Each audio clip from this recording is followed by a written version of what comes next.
Are you actually winning at college, or are you just surviving it? Alright, grab your imaginary scoreboard. Everybody starts with 0 points. Ready? Let's go. Situation 1, the alarm goes off and it's 7:30 a.m. Your class starts at 8, your alarm goes off, you look at your phone, you look up at the ceiling, you look back at your phone, and suddenly your brain becomes a lawyer. Technically, the professor uploads the slides, and let's be honest, what are you doing? Are you just getting up, hitting snooze, or turning off the alarm completely and wake up 3 hours later wondering what year it is? I've done that before. If you're getting up and going to class, give yourself 20 points. 2-0.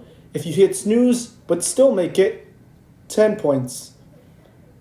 If you go back to sleep, I'm taking away those 10 points. Yes, I can do that. It's my podcast. But here's what's funny. One missed class doesn't feel important. Then 1 becomes 2. 2 becomes 4. And suddenly, you're watching a 47-minute lecture the night before the exam at 2 times the speed. We've all made decisions that seem tiny in the moment, until they weren't. Alright, what's your score? And let's remember that. Because we're moving on. Situation 2, the assignment. It's 10:30 p.m. Your assignment is due in an hour. You have not started, your laptop is at 12%, your charger missing, your Wi-Fi suddenly acting like it's powered by a hamster. What do? Do you panic? Do you lock in? Or do you stare at the assignment for 20 minutes thinking about how stressed you are instead of actually doing it, procrastinating? Because that is a special kind of college logic. If you've ever submitted an assignment more than 24 hours early, 30 points. If you've submitted between 11:50 and 11:59, 15 points. If you've submitted at 12:01 and immediately emailed your professor, "Hello, professor, unfortunately, I have experienced unexpected technical difficulties. I'm not giving you any points, but I am giving you an Oscar nomination." Situation 3, the group project. Alright, this one might hurt. Your professor, for your next assignment, you'll be working in groups. Immediately, the room changes. Nobody wants to make eye contact.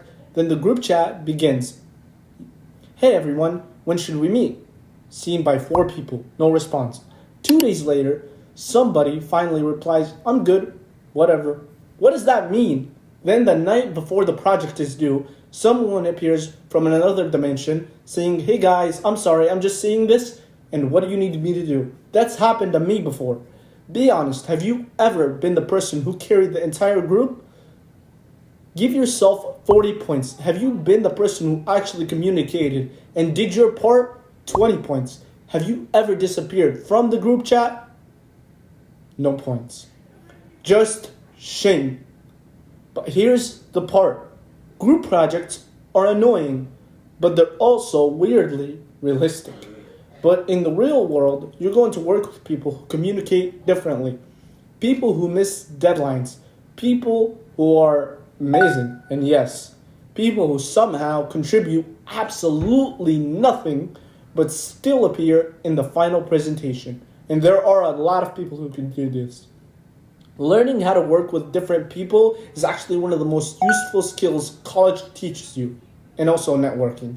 Even if the process makes you want to throw your laptop out of the window, situation 4, the opportunity. Now we're changing the game. Imagine you see an internship. You want it, but you read the requirement. Experience preferred. You don't have that experience, and what do? Do you apply anyway? Do you close the page because you assume you're not good enough? Be honest, because I think this is where a lot of students lose opportunities.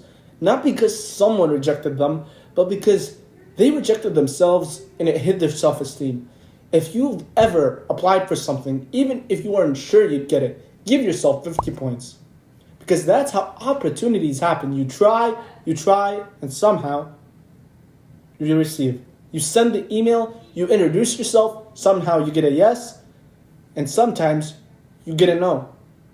Sometimes you get absolutely no response, which has happened to me before. Which honestly, can you feel worse if there is no response? Yes. But you keep moving on. Final question. Alright, add up your score, but before I tell you what your score means, I want to ask you something. If your college experience ended tomorrow morning, or ended tomorrow night, what would you have besides your credits? Let's think about it. What skills have you built? Who have you met? What have you created? What have you tried? What have you failed at? What story would you tell? Because failure builds success. Because college isn't about collecting credits. It's about experiences that change you. Maybe you started a podcast. Maybe you joined an organization. Maybe you got your first job. Maybe you failed a class and came back stronger. Maybe you spoke up in a room where you used to be quiet. Those things that don't appear in your transcript, but they matter a lot. Now, your results, if you're scored under 50 points, you're still figuring things out, and that's okay. The game is not over. If you scored between 50 and 100 points, you're building momentum. Keep going, and if you tried, it's okay. And if you scored over 100 points, you're not just attending college, you're using it. But here's the plot twist. The points were never really the point. Yep, I tricked you. Now the real question is whether you're actively participating in your own college experience or whether you're just waiting for graduation. Because 4 years is a long time until suddenly it is not. So here's your challenge of this week. Do one thing your future self will thank you for. Apply for something. Talk to someone new. Learn a skill. Start a project. Ask the question. And you know what? I'll participate with you. Just one thing. Apply if you're listening. Right now, this is episode 17. What's your score? Let's see who wins. This is College Reality. When we talk about college, not the brochure version, the real version. And I'll see you in episode 17.